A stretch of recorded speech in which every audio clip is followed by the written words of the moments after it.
శ్రీ గురుభ్యో నమః. జ్ఞానక్షయం యూట్యూబ్ ప్రేక్షకులందరికీ కూడా స్వాగతం.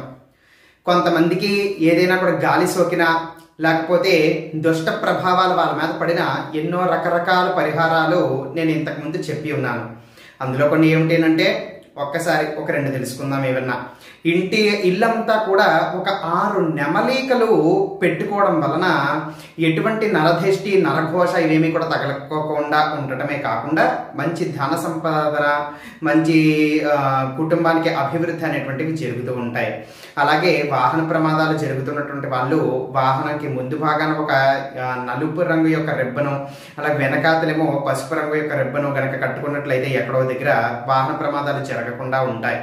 ఇంకొకటి ఒక నల్లటి గుడ్డ తీసుకుని అందులో నల్ల నువ్వులు అలాగే పొట్టు మినపప్పు అని అంటాం, అంటే నలుపు రంగులో ఉంటుంది ఆ మినపప్పు రెండు కూడా కలిపి ముడివేసి ఒక నల్లటి దారంతో దాన్ని చుట్టి ఎవరైతే నరఘోషతో దిష్టితోనో ఇబ్బంది పడుతూ ఉన్నాడో లేకపోతే ఏదైనా కూడా గాలి సోకింది అనబడేటువంటి అనుమానాలు ఉన్నాయో ఆ యొక్క వ్యక్తి చుట్టూరా ఒక 7 మార్లుగా తిప్పి అప్పుడు దాన్ని ఏదైనా కూడా ప్రవహిస్తున్నటువంటి నదిలోనో సముద్రంలోనో విసిరేసేయాలి. తర్వాత వెనక్కి తిరిగి చూడకుండా ఇంటికి వచ్చేసి కాళ్ళు చేతులు ముఖం చక్కగా కడుక్కుని ఇంటి లోపలికి వెళ్ళిపోవచ్చు.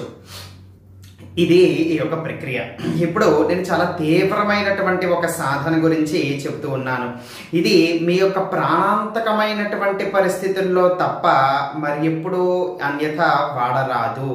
ఇది చాలా జాగ్రత్తగా గుర్తుపెట్టుకోండి. చాలా తీవ్రమైనటువంటి పరిస్థితులు, మీ యొక్క ప్రాణాలు కోల్పోయేటువంటి పరిస్థితులు, అది కూడా ధర్మము మీ మన పట్ల ఉండి అధర్మము అవతల వాళ్ళ పట్ల ఉంటే మీరు ఏమీ కూడా అపరాధం చేయకపోయినప్పటికీ కూడా చిక్కుల్లో ఇబ్బందుల్లో పడిపోయినట్లయితే గనుక అప్పుడు మాత్రమే దీన్ని వాడాలి. ఏం చేస్తారు అంటే ఇప్పుడు నేను గతంలో ఇప్పుడు దీనికి ముందు చెప్పినటువంటి యొక్క దిష్టి లేకపోతే నరఘోషం అన్నీ కూడా పోవటానికి నేను పరిహారాలు చెప్పున్నాను కదా, అవన్నీ కూడా ఏదైనా కూడా మీరు చేయదలుచుకుంటే శనివారాల నాడు మాత్రమే చేయాలి.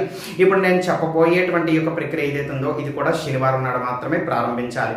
ఒక శనివారం నాడు సూర్యాస్తమం అయిన తర్వాత అంటే సాయంత్రం 7 దగ్గర నుంచి మీరు ఎప్పుడైనా కూడా కూర్చొని చేయవచ్చు. ఏమిటి చేయాలి అంటే కళ్ళు మూసుకుని చక్కగా మీ యొక్క శత్రువుని ఊహించుకోండి. మీ యొక్క కళ్ళ ఎదురుగా మీ యొక్క శత్రువు యొక్క చిత్రము, ఆయన యొక్క ముఖం ఏ విధంగా ఉందో కళ్ళు మూసుకుని ఊహించుకుంటూ ఒక 10 నిమిషాల నుంచి ఒక పావు గంట వరకు కూడా నేను చెప్పబోయేటువంటి మంత్రాన్ని జపం చేయొచ్చు.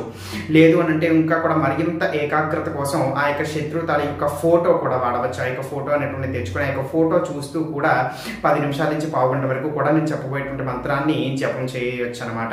దీనికి ముందుగా ఇన్నిసార్లు జపం చేయాలి, సిద్ధి పొందాలి అనబడేటువంటి నియమాలు ఏమీ కూడా లేవు, అవసరం లేదు. ఖచ్చితంగా పనిచేస్తుంది. అయితే శనివారం నాడు ప్రారంభిస్తారు కదా, శనివారం నాడు మొదలుపెట్టి వరుసగా 3 రోజుల పాటు చేయాలి.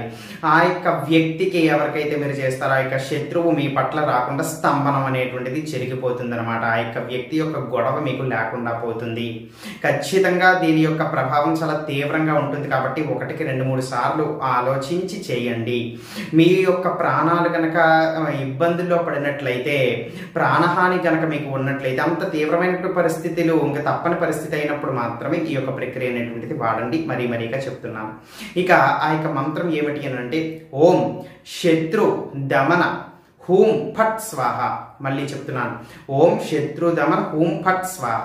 ఇది ఆ యొక్క మంత్రం. ఈ యొక్క హూం ఫట్ ఈ 2 బీజాలు అతి శక్తివంతమైనటువంటివి. ఈ యొక్క బీజాల వలనే ఈ యొక్క మంత్రానికి శక్తి అనేటువంటిది ఇవ్వడుతుంది అనమాట. సర్వే జనా సుఖినో భవంతు. శివార్పణమస్తు.